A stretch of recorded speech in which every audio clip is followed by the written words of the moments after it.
میر صاحب مانسہرہ سے کہتے ہیں میلاد نہ منانے والے پر اللہ کا عذاب ہوگا، ایسی کوئی حدیث یا آیت پیش کر دیں، وگرنہ ایک ایسا کام جس کی کوئی دلیل نہیں ہے آپ کیوں کرتے ہیں؟ نحمدہ ونصلی ونسلم علی رسول الکریم وعلی آلہ واصحابہ اجمعین، اما بعد فاعوذ باللہ من الشیطان الرجیم، بسم اللہ الرحمن الرحیم، انا ارسلناک شاہدا ومبشرا ونذیرا لتؤمنوا باللہ ورسولہ وتعزروہ وتوقروہ وتسبحوہ بکرۃ واصیلا، صدق اللہ مولانا العظیم۔ مانسہرہ سے بھائی عبد المجید صاحب نے بڑا چبھتا ہوا سوال کیا ہے، اور مجھے یوں سمجھ آ رہی ہے کہ انہوں نے میلاد کا مفہوم صرف ہمارے مخالف علماء ہی کی زبان سے سنا ہے۔ شکر ہے آج ہم سے پوچھ لیا ہے، الحمدللہ۔ اگر تو ان کے دل میں خشیت الہی ہوئی، یہ ہوا کہ ہم نے صرف اللہ کے قرآن کو نبی کریم علیہ السلام کی سنت متواترہ پر ہی عمل کرنا ہے، تو انشاءاللہ آج کے بعد سے یہ سوالات ختم ہو جائیں۔ سب سے پہلے تو یہ سمجھنا چاہیے کہ میلاد نام کس کا ہے۔ کتنے میلاد منا رہے ہیں، میلاد منا رہے ہیں۔ جلسہ کرنے کا نام میلاد نہیں۔ اگر جلسے کا نام میلاد ہو خان صاحب کے تو سارے سابقہ وزیر اعظم جتنے جلسے کر رہے ہیں عمران خان صاحب، وہ سارے کے سارے تو میلاد محفل بن جائیں۔ میلاد بن جائیں گے۔ جلوس نکالنے کا نام بھی میلاد نہیں، وگرنہ سیاستدان جو ریلیاں نکالتے رہتے ہیں تو سارا یہ میلاد بھی بن ساری جائیں۔ میلاد بن جائیں گی۔ کو جھنڈا ہاتھ میں پکڑ کر لہرانے کا نام بھی میلاد نہیں، واہ۔ وگرنہ یہ پی ٹی آئی کے جلسوں میں یا نون لیگ کے جلسوں میں جو جھنڈے لہرائے جاتے ہیں یہ بھی میلاد بن جائیں گے۔ میلاد نام ہے کیونکہ منانے والے ہم ہیں نا، تو مطلب بھی بتائیں گے، ہم بیان بالکل، کریں گے، بے شک بے شک۔ کسی اور کو حق نہیں ہے تو ہماری بات کا مطلب خود بیان کرے۔ میلاد نام ہے نبی کریم علیہ السلام کی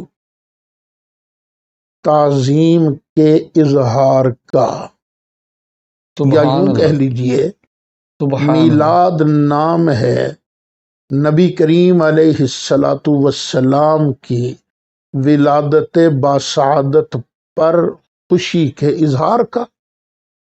بس یہی ہے معنی میلاد شریف کا، اور یہ معنی اور یہ نبی کریم علیہ السلام کی عظمت کا اظہار کرنا، یہ تو ہمیں اللہ نے حکم دیا ہے۔ آپ اگر شان مصطفیٰ علیہ السلام کی آیات مبارکہ پر غور نہیں کرتے تو آپ کی مرضی ہے۔ تو میں نے جو آیات کریمہ پڑھی ہیں نا، دو، انا ارسلناک شاہدا ومبشرا ونذیرا، اس میں اللہ فرماتا ہے بے شک اے محبوب علیہ السلام، ہم نے آپ کو شاہد، مبشر، نذیر بنا بھیجا ہے۔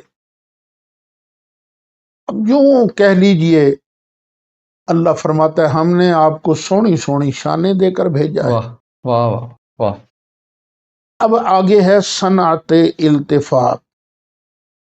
پہلے خطاب تھا نبی کریم علیہ السلام کو، اب خطاب ہے امت کو، بندوں کو، کہ ہم نے اپنے محبوب علیہ السلام کو سونی سونی شانیں دی کیوں ہیں؟ تؤمنوا باللہ ورسولہ، تاکہ تم ان شانوں کو دیکھ کر ایمان لے آؤ، سبحان اللہ پر بھی اور اس کے رسول علیہ السلام پر بھی۔ تم یہ سوچنے پر مجبور ہو جاؤ کہ جس کی مخلوق کی اتنی شان ہے، اس کو بنانے والے خالق اور مالک اللہ کی شان کتنی ہو، کیا بات، تاکہ یہ سونی شانیں دیکھ کر اللہ اور اس کے رسول پر ایمان لے آؤ۔ تو پہلی چیز ہے ایمان اللہ پر اور اس کے رسول پر۔ اب اس کے فوراً بعد فرمایا وَتُعَزِّرُوهُ وَتُوَقِّرُوهُ، واہ، کہ تم نے میرے رسول علیہ السلام کی تعظیم کے ساتھ نصرت کرنی ہے، واہ، مدد کرنی ہے۔ یہ جو تعزیر ہے نا، اس کا معنی یہ ہے ایسی نصرت جو تعظیم کے ساتھ ہو۔ بعض اوقات بندہ کسی کی مدد کرتا ہے لیکن اس کی عظمت دل میں نہیں ہوتی، تو اللہ فرماتا ہے تم نے ہمارے محبوب علیہ السلام کی مدد اس طرح کرنی ہے کہ اس میں تعظیم کا تعظیم پہلو شامل بھی ہو، ہو۔ واہ، پھر فرمایا وَتُوَقِّرُوهُ، اور تم نے میرے محبوب علیہ الصلاۃ والسلام کی تعظیم کا اظہار بھی کرنا ہے۔ گاہے گاہے تم سے ہمارے محبوب کی عظمتوں کا اظہار ہوتا رہے، تاکہ پتہ چل جائے یہ بندہ مومن ہے، کوئی بے ایمان کافر نہیں ہے۔ اچھا، پہلے نمبر پر ہے ایمان، یعنی ایمان کے بغیر سرکار کی تعظیم کرے تو وہ قابل قبول نہیں ہے۔ ہندو بھی تو نعتیں پڑھتے ہیں نا، تعظیم کا اظہار کرتے ہیں، وہ قابل قبول نہیں ہوں گی کیونکہ اس سے پہلے ایمان نہیں ہے۔ پھر آخر میں فرمایا وَتُسَبِّحُوهُ بُكْرَةً وَأَصِيلًا، تم صبح و شام اللہ کی تسبیح بیان کرو، اس کی پاکی بیان کرو۔ تو یہ صبح و شام کہتے ہیں نا، صبح و شام کام کرو، یعنی ہر وقت اللہ کرتے رہو، تعالیٰ کی عبادت کرو، صحیح، اس کو یاد کرو۔ بے شک، اب دیکھیے اللہ کا حکم ہے تم نے ہمارے محبوب علیہ السلام کی تعظیم کا اظہار کرنا ہے، اور ہم جو نبی کریم علیہ السلام کی تشریف آوری پر، آپ کی پیدائش پر خوشی کا اظہار کرتے ہیں، کیا وہ اس آیت پر عمل نہیں ہو رہا ہے؟ بے شک ہو رہا، وَمِن تَعْظِيمِهِ صلی اللہ علیہ وسلم عمل المولد، نبی کریم علیہ السلام کی تعظیم میں سے یہ بھی ہے کہ بندہ میلاد شریف کرے، یہ تو سرکار کی تعظیم کا اظہار ہے۔ پھر دیکھیے سرکار کا نام نامی اس میں گرامی آتا ہے تو ہم انگوٹھے چوم کر آنکھوں سے لگا لیتے ہیں، یہ کس لیے لگاتے ہیں؟ یہ تعظیم کا اظہار ہے بے شک، کہ ہم اس رسول کی امت میں ہیں جو سارے رسولوں اور سارے نبیوں کا سردار ہے۔ بے شک، پھر اللہ ارشاد فرماتا ہے، اب دوسری دلیل بھی سن لیجیے، قل بفضل اللہ وبرحمتہ سبحان اللہ، فبذلک فلیفرحوا، محبوب اعلان کر دیجئے، بتا دیجئے کہ جب بھی میرا فضل ملے، میری رحمت ملے تو جلنا نہیں، فکر نہیں، کڑنا نہیں، روکنے کے لیے طرح طرح کے ہتھ کنڈے نہیں استعمال کرنے، بلکہ خوشیاں کرنا، خوشی کرو۔ فلیفرح هو خیر مما یجمعون، اور یہ میرے فضل ملنے پر، میری رحمت ملنے پر جو تم خوشی کا اظہار کرو گے نا، جتنا مال بھی لوگ جمع کرتے ہیں نا، اس سے بہتر ہے کہ ہمارے فضل پر، ہماری نعمت پر خوشی کا اظہار کرو۔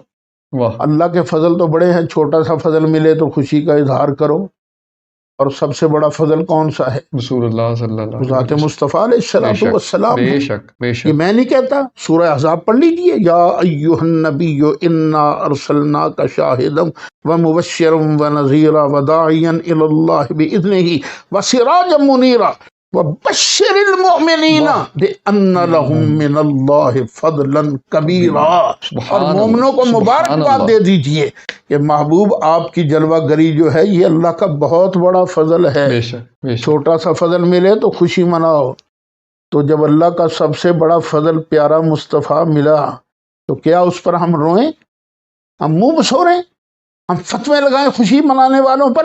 نہیں، یہ تو اللہ کا فضل ہے۔ اللہ کے فضل کے ملنے پر حکم ہے اللہ کا کہ خوشی مناؤ. اور اللہ نے دو چیزوں پر خوشی منانے کا آرڈر کیا اس آیت میں، ایک اللہ کا فضل ملنے پر اور ایک اللہ کی رحمت ملنے پر. رحمتیں بھی اللہ کی بے شمار ہیں، ہم سے تو نہیں گنی جاتی، لیکن رحمت للعالمین تو سرکار ہے نا، وما ارسلناک الا رحمت للعالمین. اب تیسری آیت بھی سن لیجیے. آپ نے کہا تھا کوئی آیت پیش کر دیں، تو تیسری بھی سن لیجیے. اللہ ارشاد فرماتا اما بنعمت ربک فحدث. واہ سبحان اللہ. پیارے، جب بھی اللہ تجھ پر کوئی انعام کرے تو اس کو آگے بیان کر، چرچا کر. تو بھئی ہم تو نبی کریم علیہ السلام کی ولادت باسعادت کو، سرکار کی نبوت اور رسالت کو، سرکار کی شریعت مطہرہ کو اپنے لیے بہت بڑا انعام سمجھتے ہیں. بے شک تو ہم اس کو دھوم دھام سے اس کو بیان کرتے ہیں، کیونکہ اللہ کا حکم ہے نا، اما بنعمت ربک فحدث. پھر چوتھی آیت پر آ جائیے. سبحان اللہ. میرا مالک ارشاد فرماتا ہے وَاذْكُرُوا نعمت اللہ علیکم. جو اللہ نے تم پر نعمت کی ہے نا، اس کو یاد رکھو، یاد رکھو. واہ. تو سرکار سے بڑھ کے اور کون سی نعمت ہے جس کو ہم نے یاد نہیں رکھنا؟ بے شک. تو بھئی ہم تو میلاد منا کے نا لوگوں کو بھی کہتے ہیں بھئی یاد رکھو، سب سے بڑی اللہ کی نعمت نبی کریم علیہ السلام کی ذات بابرکات ہے. ہم کوئی ایک دن کے لیے خوشی کا نہیں کہتے کہ صرف ایک دن ہی سال میں تم خوشی مناؤ اور باقی چھٹی نہیں. ہر آن ہر گھڑی مصطفیٰ علیہ الصلوۃ والسلام کے وجود باجود کے ملنے پر فرحت کا، خوشی کا اظہار کرو. بے شک. بس یہ ہے میلاد شریف. آپ نے پوچھا ہے میلاد نہ منانے والے پر اللہ کا عذاب ہوگا، کہ میں نے صرف 4 آیتیں پڑھ دی ہیں. اب سن لیجئے آپ کس کھاتے میں ہیں. جو ہمیں روکنے والے ہیں، ہمیں تانا دینے والے ہیں، کہ میرے پاس ہے 18واں پارہ سورہ مومنون. اللہ ارشاد فرماتا ہے وَمَنْ خَفَّتْ مَوَازِينُهُ. تو قیامت کے دن جس کے نامہ اعمال میں نیکیاں ہلکی ہوں گی نا، فَأُولَئِكَ الَّذِينَ خَسِرُوا أَنفُسَهُمْ. تو یہ وہ لوگ ہیں جنہوں نے اپنا بیڑا خود غرق کیا ہے. فی جہنم خالدون. جہنم میں ہمیشہ رہیں گے. پھر ان کے ساتھ سلوک کیا ہوگا؟ تلفح وجوہہم النار. جہنم کے شعلے ان کے منہوں پر لپٹیں گے، لپٹ لگائیں گے. وہم فیہا کالحون. اور جہنم میں ان کی شکلیں، ان کی بوتیاں بگڑ جائیں گی. کتنی بگڑیں گی؟ یہ جو اوپر والا ہونٹ ہے نا، یہ جا کے یہاں لگ جائے گا سر پر، اور نیچے والا ہونٹ جو ہے یہ لٹک کر یہاں آ جائے گی. اتنی بری شکل بن جائے گی. کیوں بنے گی؟ آگے سنیے. اللہ فرماتا ہے الم تکن آیاتی تتلا علیکم. کیا تم پر میری آیتیں تلاوت نہیں کی جاتی تھی؟ تم نے میری آیتوں کو سنا، تم نے میرے قرآن کو سنا. اس سننے کے باوجود تم نے مخالفت کی کہ نہیں، خوشی نہیں منائیں گے، خوشی منانے والے جہنم میں جائیں گے. اور کیا تم پر میری آیتیں تلاوت نہیں کی جاتی تھیں؟ فَكُنْتُمْ بِهَا تُكَذِّبُونَ. تم ہی تو ان کو جھٹلاتے تھے. میرے بھائی عبد المجید صاحب، جو میں نے قرآن پڑھا ہے نا، اس پر بھی غور فرما لیجئے گا کہ خوشی منانے کو برا نہیں کہنا. آپ خوش ہو، سرکار آئے ہیں، اپنے بیٹے کو 50 کا نوٹ دیں، پوچھے پاپا یہ 50 روپے کا ہے کہ؟ تو آپ کہہ دیجئے بیٹے یہ آج کے دن ہمارا محبوب تشریف لایا تھا نا دنیا میں، اس کی خوشی میں تو یہ بھی محفل میلاد ہے. واہ. میلاد کس چیز کا نام ہے؟ اچھا، اگر کوئی اور بندہ عوام میں سے کوئی خرافات کرتا ہے میلاد کے جلوس میں، میلاد کی محفل میں، تو سن لیجئے جس طرح باہر زنا کرنا گناہ ہے، لیکن اگر یہی زنا والا کام مسجد میں کیا جائے تو اور بڑا گناہ بن جاتا ہے.